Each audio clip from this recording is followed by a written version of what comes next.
Today we're introducing project #mod Cottage Dreams. This was a custom home that we collaborated with a local builder. We were brought in after the floor plan was already picked as one approved for the neighborhood. And like all of our projects, we don't push our personal styles on our clients. We like to get excited about what their personal style is. So for this project, the clients are a husband and wife who are looking to downsize. They're nearing the empty nester phase, so they wanted a smaller house, but one that still had main living areas large enough to host their larger family. Some specific requests for the home were, on the outside, the clients and the builder both wanted to see the house have a red exterior. The husband leans rustic traditional in his personal style. He loves dark, rich wood tones that are heavily distressed. He still dreams of building his log cabin in the woods someday. The wife likes a more fresh and clean approach. She has a French country flair with a traditional twist. It was a fun challenge to mesh both of those styles. One of the biggest compliments we can get from a project is when the client has friends and family come over and they say, "Wow, this house is totally you."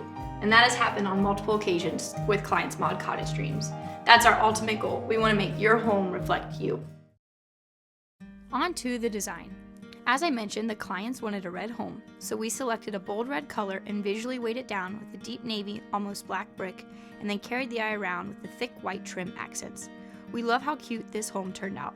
It's our favorite little traditional red cottage. Moving into the inside, we wanted to make sure we reiterated some of the exterior elements on the interior. I will point these out as we go. First things first, that custom hickory floor. Each board was lightly distressed and every edge is hand-hewn to give a beautiful, worn look. The custom stain pulls the pretty caramel and brown grains out. This floor was chosen as a nod to the husband's rustic preference. We kept all the base, casing, and interior doors white to keep the design crisp. The wall color is a soft, creamy white, a neutral that paired well with the really warm wood floor. So about the kitchen. The wife is a great cook, and we wanted to make the kitchen work well and reflect her. She loves a soft blue color, and we were so drawn to this dramatic tile for the client. She loved the tile and trusted us to run with the design. We pulled the pale blue color out of the tile for the island color. We designed the island to look like a furniture piece.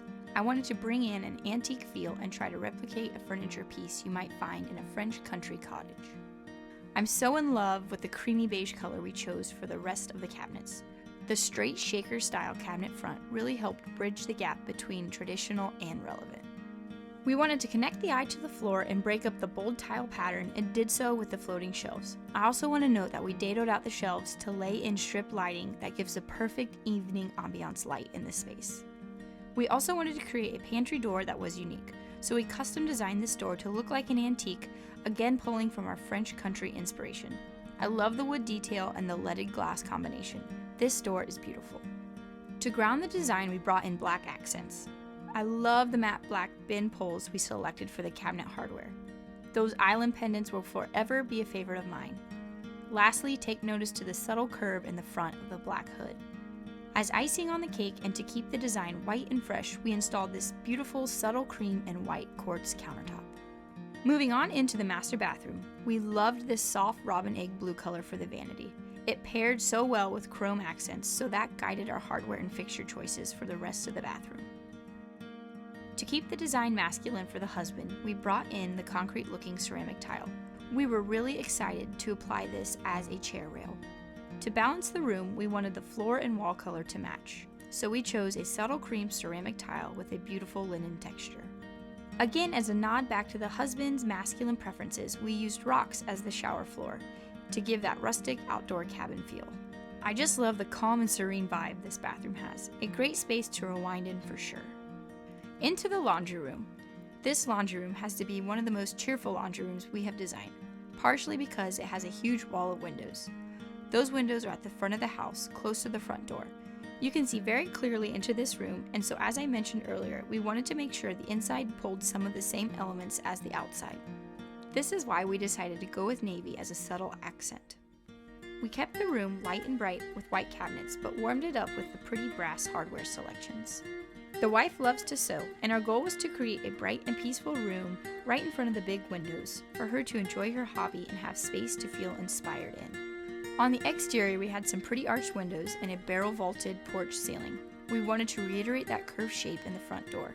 We custom designed this door and had it locally made. I love the German antique glass windows and I'm so happy with how this door turned out. Right off the entryway, the husband wanted to take use of the space above the laundry room. He also loved the idea of some sort of loft space in the house. Since we did not have the space to add in a stairwell, we designed this ladder and it really completed the loft goal that we were going for. We chose a deep chocolate stain for the ladder and railing to break up all the cream and pull in that cabin feel. This guest bathroom was so fun. Since this was a room that most guests would use, we wanted to unify it with the exterior of the home. This cement floor tile is so great. We custom designed this vanity to look like a freestanding furniture piece. To make the design feel a little more rustic, we chose to make the vanity with a wire brush front and a deep chocolate stain with a black glaze. I love the texture this has and how the warm brushed brass hardware pairs with the deep brown. At the time, the parents still had 2 daughters living at home. We wanted to create a mature yet still fun bathroom for the girls. They really wanted to do a fun wallpaper, so we sourced this pretty geometric pattern. To keep the design feeling more mature, we chose the deep navy cabinets. Since the bathroom was not huge, we designed a floating vanity to help the cabinets not seem so visually dominant. Moving on into the basement kitchen. This client had a whiskey barrel table that they really wanted to use down in the basement. This served as our starting point for the design. We kept the cabinet design simple and made flat, full overlay doors and drawers with again the wire brush front. We made them matte black. We installed a simple gray concrete countertop, and I love the soft warm glow these raw steel pendant lights trickle over the counter. Thank you for watching, and we hope you enjoyed this in-depth look at Project Mod Cottage Dreams.